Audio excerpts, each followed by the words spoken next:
여러분, 오늘 우리가 읽은 본문에 보면 사도 바울과 바나바가 드디어 1차 선교 여행을 마치고 안디옥 교회로 돌아옵니다.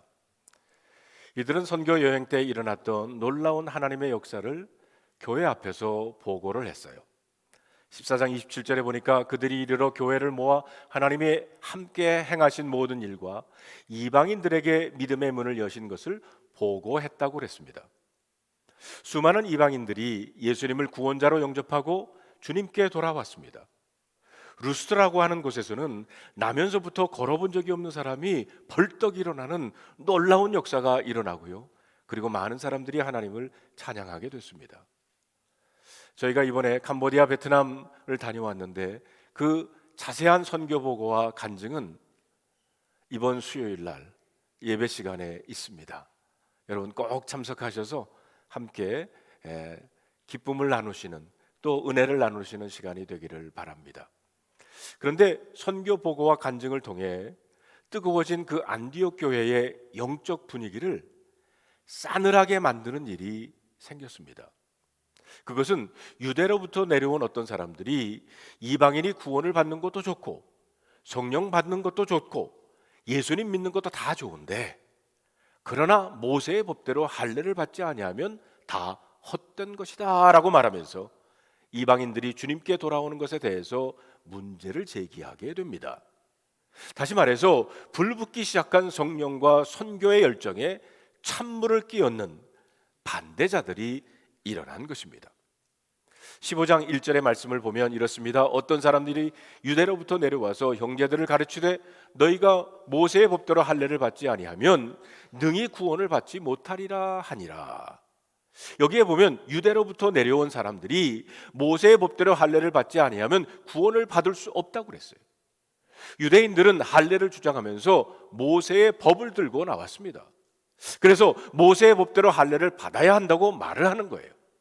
그런데 여러분, 모세의 법대로 할례를 받아야 한다는 것은 예수를 믿으면 구원을 받는다라는 복음과는 다른 것입니다. 지금까지 바울과 바나바는 예수님이 그리스도시요 예수님을 믿으면 구원을 받는다고 전파를 했습니다. 그리고 이 복음을 듣고 수많은 이방인들이 주님께로 돌아왔습니다. 그런데 유대에서, 다시 말하면 예루살렘에서 온 사람들은 이방인들이 예수 믿는 것만 가지고는 구원을 받을 수가 없고 모세의 법대로 할례를 받아야 한다고 시비를 걸기 시작한 것입니다. 바울과 바나바는 이 문제를 가지고 그들과 심각한 논쟁을 하게 됩니다. 그런데 우리는 이 문제를 단순히 유대인과 이방인과의 문화적인 갈등이라고 생각해서는 안 됩니다. 당시 초대교회 안에 이 할례 문제는 굉장히 예민한 문제였던 것 같습니다. 왜냐하면 기독교 신앙으로 전향한 많은 유대인들은 아직도 여전히 율법을 지키는 것에 매우 열성적이었기 때문입니다. 그들은 예수님을 믿고도 구약의 율법을 전통적으로 그대로 지켜왔던 것입니다. 음식도 구별해서 먹었고요, 성전 예배와 유대 민족의 절기를 그대로 지켜왔습니다. 그런데 이들이 안디옥에 와서 예수를 믿고 구원받았다는 이방인들을 볼 때 도무지 마음에 안 드는 겁니다. 예를 들어서 식사하는 모습을 보십시오.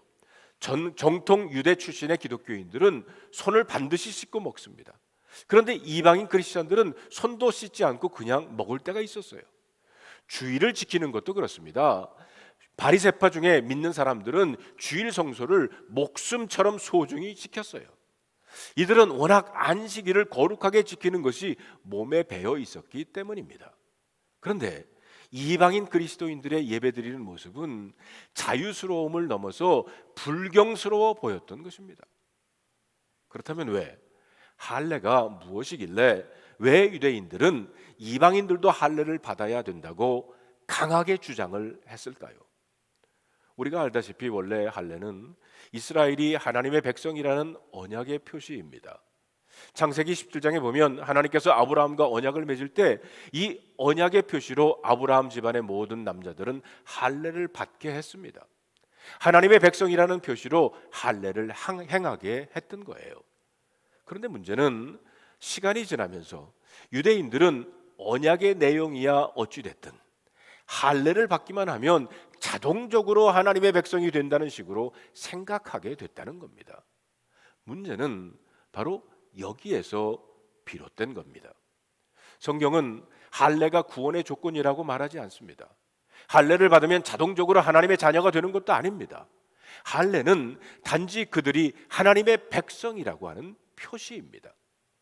물론 구약 시대에는 할례가 그 나름대로 의미가 있었지만 예수님이 오셔서 십자가에서 우리를 대신 죽으시고 부활하신 이후에는 이 할례가 더 이상 의미가 없어졌습니다. 왜냐하면 예수 그리스도께서 할례의 마침이 되었기 때문입니다. 김동호 목사님이 쓰신 생사를 건 교회 개혁이라고 하는 책이 있어요. 처음 이 책을 보면서 이런 생각이 저는 들었습니다. 교회 개혁을 하는 일에 목숨을 걸 것까지 있나? 그런데 목회를 하면 할수록 실제로 그렇습니다. 이처럼 교회가 변화된다는 것이 참 어렵다는 겁니다. 교회는 어쩔 수 없이 보수적인 성향을 갖게 되고 그러하기에 변화의 속도가 늦게 마련입니다. 한 사람이 바뀌는 일은 본인이 결단하면 되지만 교회는 여러 사람이 모인 공동체인 까닭에 한 사람의 마음이 바뀐다고 쉽게 교회 전체가 바뀌지를 않습니다. 예를 들어 교회에서 부르는 찬양을 한번 예를 들어 봅시다. 몇 년 전만 해도 복음성가를 교회에서 부르는 것 반대하는 사람 많았습니다. 복음성가는 한마디로 경건하지 못하다는 거예요. 찬양의 역사를 보면 여러분 회중이 교인들이 찬송 부르는 거 종교개혁 이후에나 시작됐다는 거 아십니까? 그전에는 미소년들만으로 구성된 성가대만 찬송을 부를 수 있었습니다. 죄송하지만 여자들은 죄가 많아서 성가대 쓸 수 없었어요. 남자도 탁한 목소리가 된 때는 자격이 없어서 변성기 전 미소년들만 예배에 찬송을 불렀습니다. 한동안 예배에 기타, 드럼 치는 것에 경악한 사람들도 있었어요. 지금은 경건한 악기라고 여기는 이 올갱과 피아노도 처음 예배에 도입할 때 마찬가지로 경건 논란이 있었던 건 여러분 아십니까?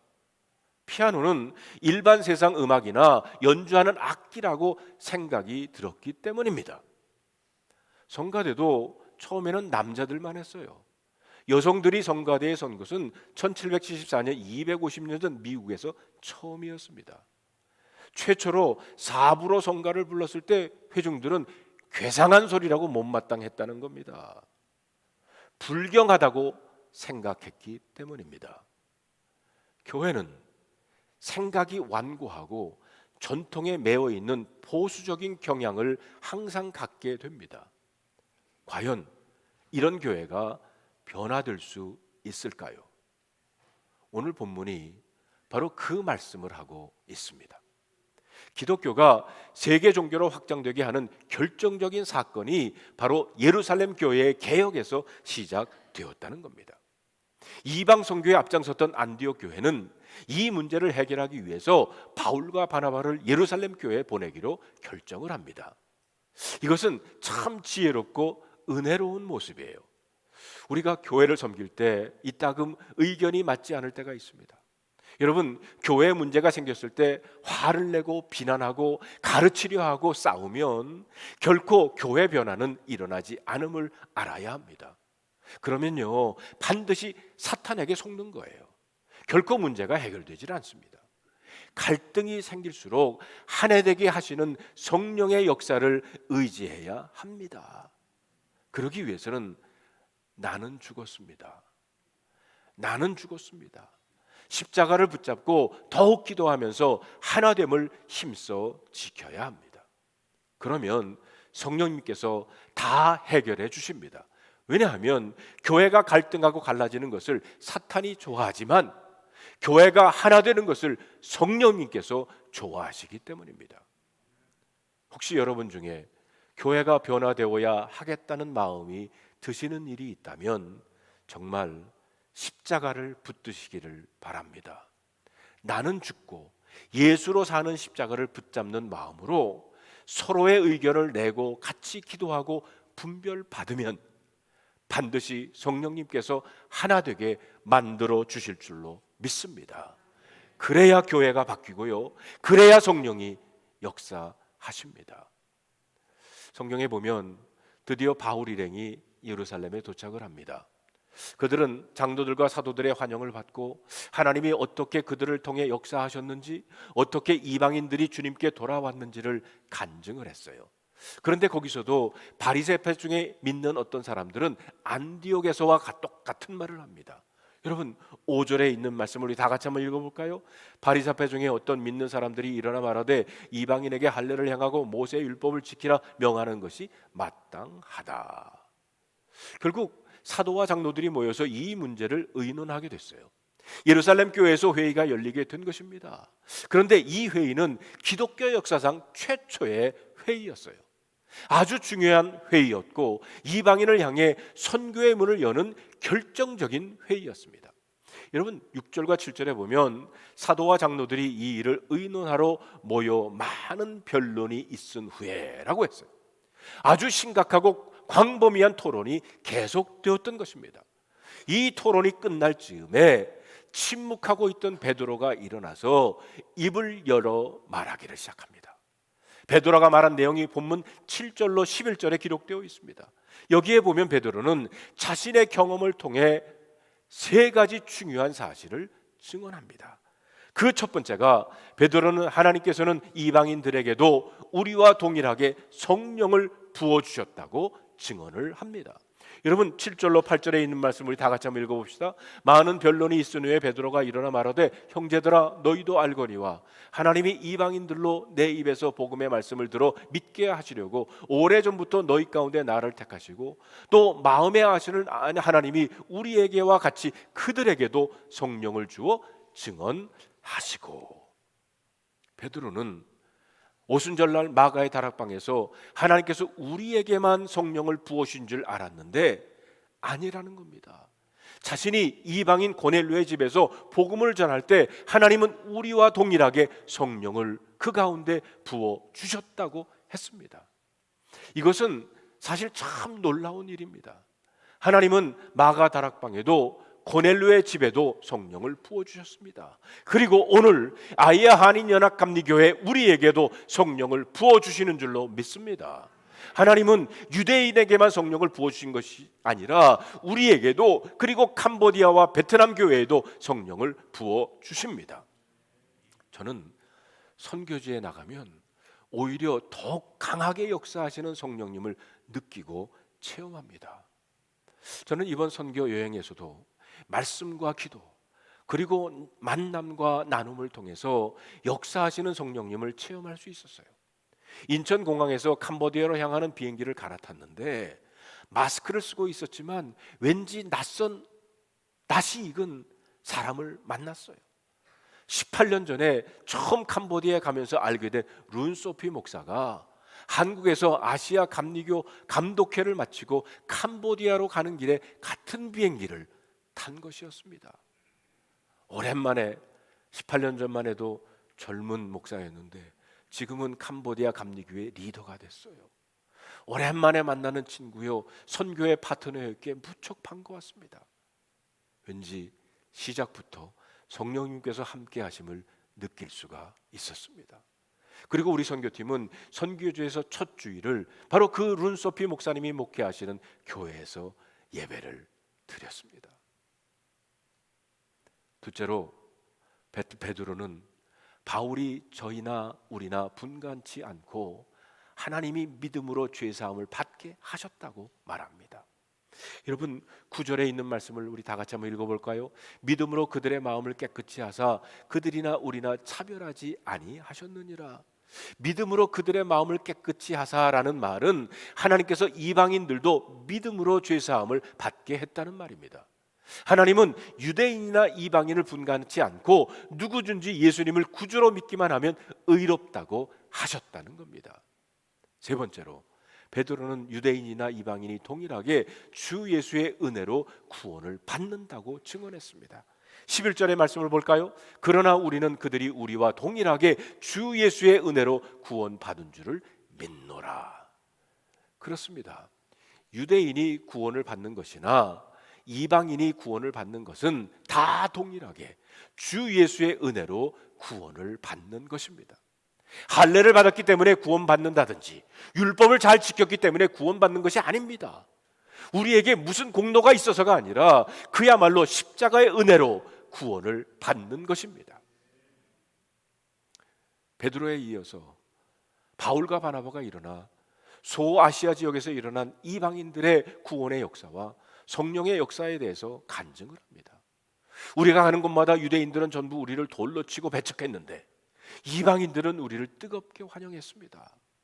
예수님을 믿고 할례 안 받았는데도 다 성령님을 받는 역사가 일어나는 보고를 했어요. 예루살렘 교회 사도들과 장로들과 모든 성도들은 바나바와 바울의 간증과 보고에 귀를 기울이면서 깊은 은혜를 받으면서 그렇게 보수적이고 배타적이었던 이방인들에 대한 생각에 변화가 일어나기를 시작했다는 겁니다.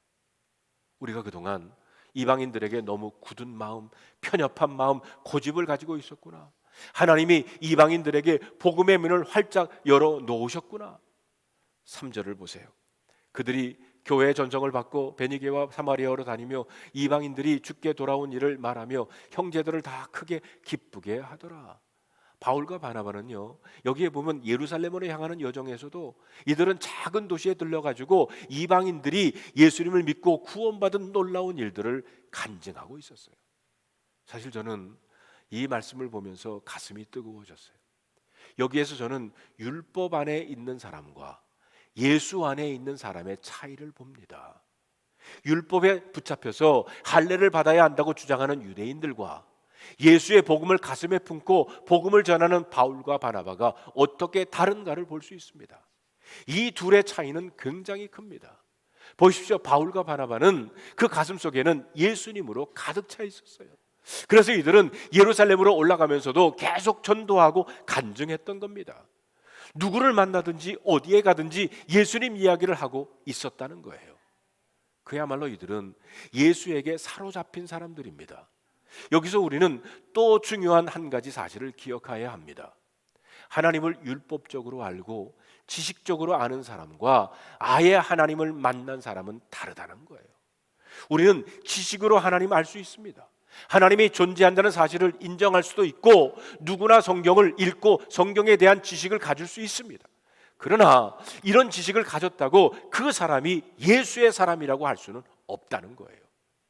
바울과 바나바는 지식이나 율법에 붙잡힌 사람이 아니라 은혜에 붙잡힌 사람입니다.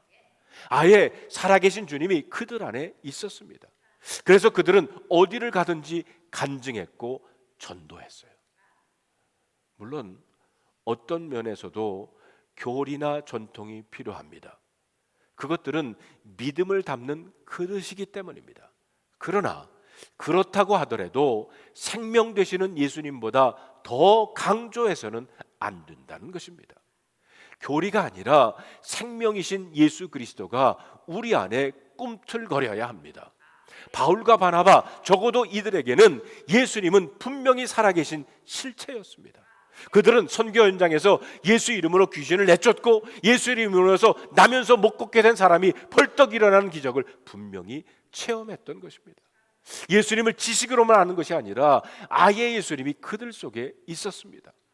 그렇기 때문에 아무도 그들을 말릴 수 없었다는 거예요.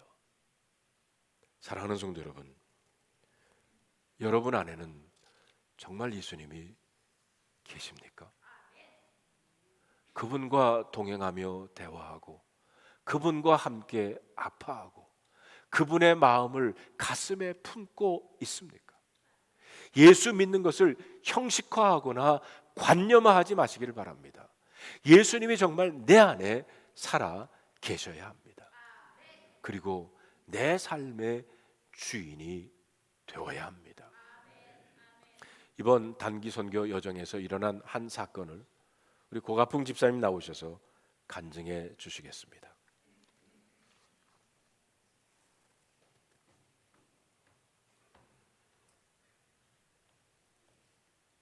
할렐루야. 고가풍 집사입니다.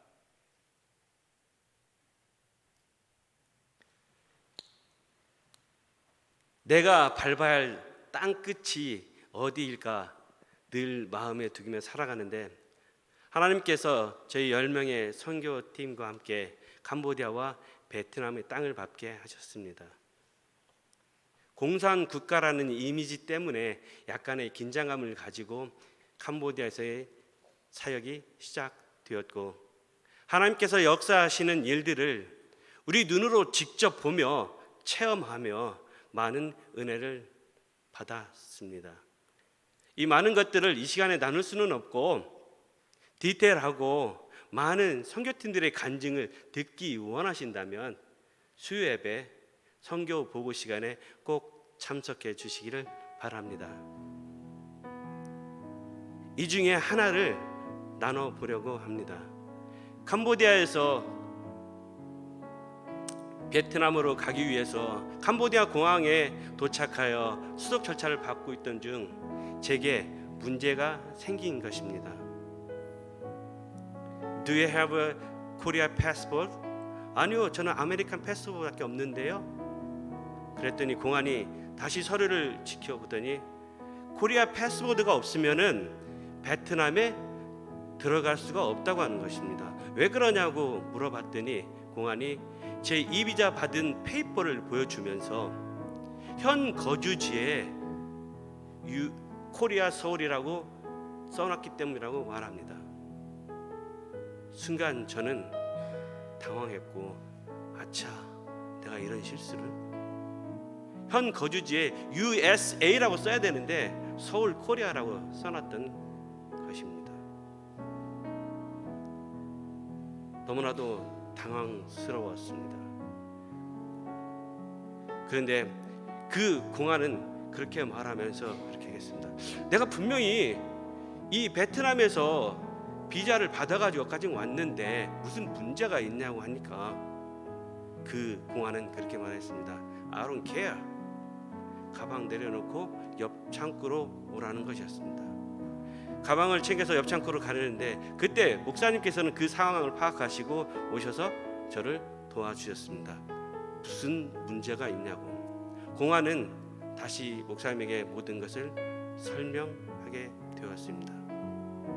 그때 목사님께서 그러면 어떻게 하면 되겠냐고 물어보니까 공안은 이머전시로 비자를 발급받아야 된다고 했습니다. 그러면 지금 이머전시로 비자를 발급받을 수 있냐고 하니까 그 공안은 될 수도 있고 안 될 수도 있다며 잠시 기다리라고 했습니다. 너무나도 초조하고 긴장된 시간이었습니다. 잠시 후에 돌아온 공안은 지금 이머전시로 비자를 발급받을 수 있다고 하면서 비용이 많이 들고 캐시로 내야 한다고 했습니다. How much? $300, $50.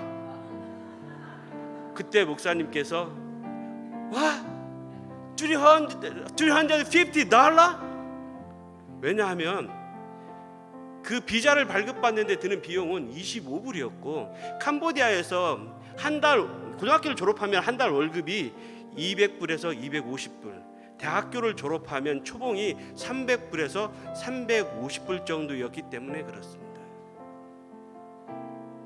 상황이 상황인 만큼 이것저것 가릴 것 없는 저는 오케이 하며 목사님에게는 제가 이거는 실수한 거니까 제가 돈을 내겠습니다 하고 돈을 냈습니다. 그때 목사님께서 영수증 달라고 하셨습니다.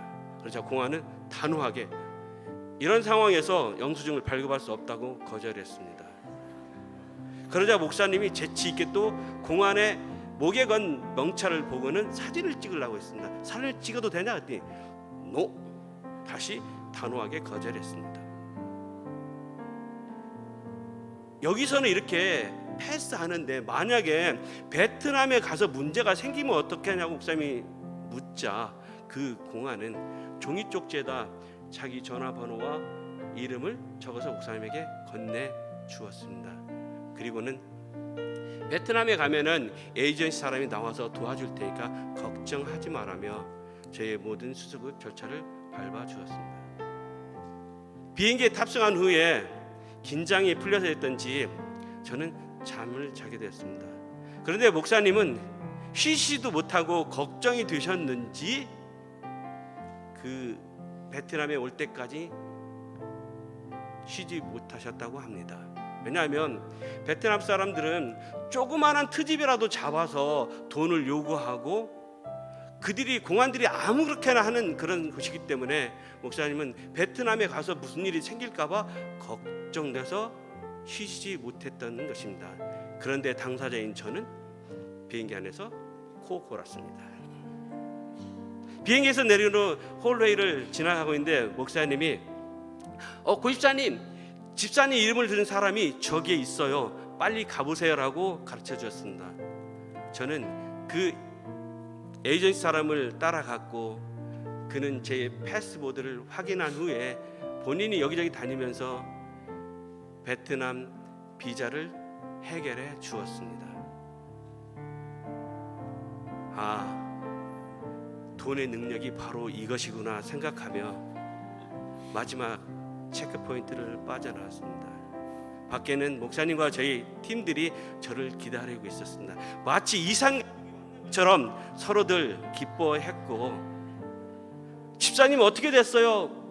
물어보길래 그 에이전시가 너무나도 친절하고 잘 대해줘서 너무나도 편하게 잘 통과하고 왔다고.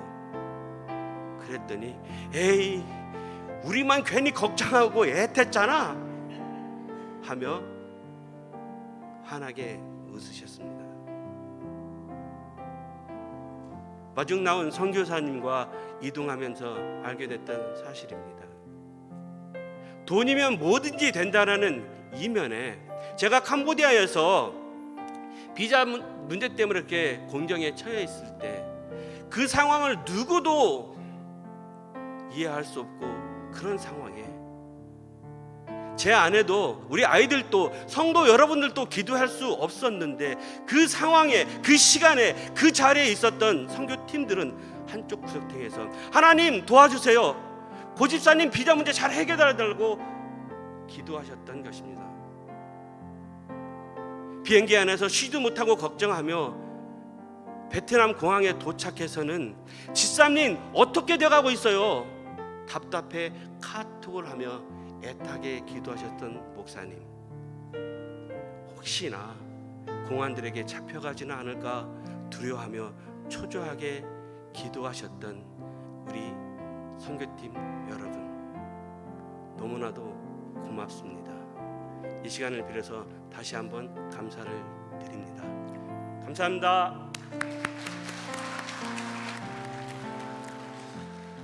근데 일부 예배 때도 간증을 하셨어요. 근데 일부 예배 끝나고 제가 가만히 생각해 보니까 그때 곧 일어났던 그 시간, 그리고 우리가 캄보디아에서 베트남으로 오는 그 비행 시간 안에 그런 일이 일어난지는 몰랐지만 이곳에서 우리 중보기도팀이 기도하고 있었던 때예요. 8시 45분부터 9시까지. 그때가 바로 우리가 베트남에서 그런 일이 있고 캄보디아에서 베트남으로 이동하고 있었던 때였어요. 할렐루야 아닙니까? 우리 하나님께 감사의 박수. 일부 예배 때 내가 이걸 몰라서 얘기를 못했는데 가만히 일부 예배 끝나고 계산을 해보니까 바로 그때더라고. 중보기도 팀들은 그런 일이 일어난지 몰랐지만 그러나 우리를 보내고 기도하고 있었거든요. 저만 기도한 게 아니라, 우리 선교팀만 기도한 게 아니라 우리 중보기도 팀도 기도하고 있었어요. 하나님께 모든 감사와 영광을 올려드립니다. 자, 오늘 본문으로 돌아와 보면 13절에 이런 말씀이 나옵니다. 말을 마침에 야고보가 대답하여 이르되 형제들아 내 말을 들으라. 당시 예루살렘 교회 지도자로 알려진 야고보가 베드로와 바울과 바나바의 그 간증을 듣고 자기의 생각을 말합니다. 그는 아모스서 9장 11절 12절의 말씀을 인용해 가지고 이렇게 16절 17절에 말하고 있어요. 같이 한번 읽어볼까요? 그 이후에 내가 돌아와서 다윗의 무너진 장막을 다시 지으며 또 그 허물어진 것을 다시 지어 일으키리니 이는 그 남은 사람들과 내 이름으로 일컬음을 받는 모든 이방인들로 주를 찾게 하려 함이라 하셨으니. 이 말은 하나님께서는 아모스 선지자에게 모든 이방인들도 주를 찾게 될 것이라고 예언의 말씀을 주셨기 때문에 우리 역시 이방인들, 이방 신자들을 품을 수 있어야 한다고 야고보가 말한 겁니다. 보십시오. 베드로는 주 예수의 은혜로 구원을 받는다라고 말했고요. 야고보는 복음에는 차별이 없다, 이방인도 주를 찾을 것이다 말했습니다. 그리고 바울과 바나바는 이것이 현실화된 현장, 이방인들이 예수님 영접하고 구원받으며 그 가운데 성령님께서 역사하신 그들이 직접 경험한 이방인 선교 이야기를 하고 있었어요. 중요한 것은 바울과 바나바의 선교 보고와 베드로의 증언과 야고보의 결단은 교회사에 놀라운 한 획을 긋는 역할을 했다는 것입니다. 우리 기독교 신앙을 더 이상 유대의 전통에 가두지 않고 전 세계를 살리는 생명의 복음이 되게 한 것입니다. 19절의 말씀을 보면 그러므로 내 의견에는 이방인 중에서 하나님께로 돌아오는 자들을 괴롭게 하지 말라라고 했습니다. 예루살렘 교회는 야고보의 제안을 받아들입니다. 그리고 그 결정을 바울과 바나바와 유다와 실라 편의 안디옥 교회와 이방인 교회들에게 전달하기로 가결을 했어요. 여러분, 얼마나 감격스러운 순간입니까? 예루살렘 교회가 변화된 것입니다. 사도행전은 그 다음 장 16장부터 선교 역사의 새로운 장이 열리게 됩니다. 예루살렘 교회가 변화되고 나니까 세상이 다 변화되는 역사가 일어난 거예요. 이방인들에 대한 선교가 새롭게 전개가 됩니다. 바로 이러한 선교의 역사의 배후에는 예루살렘 교회의 변화가 있었다는 겁니다. 성도 여러분, 누가 뭐라 해도 우리는 율법 안에 있는 것이 아니라 예수 그리스도 안에 있어야 합니다. 단순히 교회 다니고 예수를 안다는 지식을 가지는 것이 아니라 아예 예수님이 우리 안에 살아 계셔야 합니다. 예수 그리스도의 생명이 우리 안에서 꿈틀거려야 합니다. 그리하여 십자가의 능력으로 세상을 이기는 저와 여러분들이 되기를 주님의 이름으로 축원합니다. 오늘 이 말씀을 여러분 마음속에 간직해 보면서 다음 세 가지 질문에 여러분 스스로가 한번 답해 보시기를 바랍니다. 첫째, 여러분은 혹시 다른 교인을 볼 때 마음에 안 드는 것이 있습니까?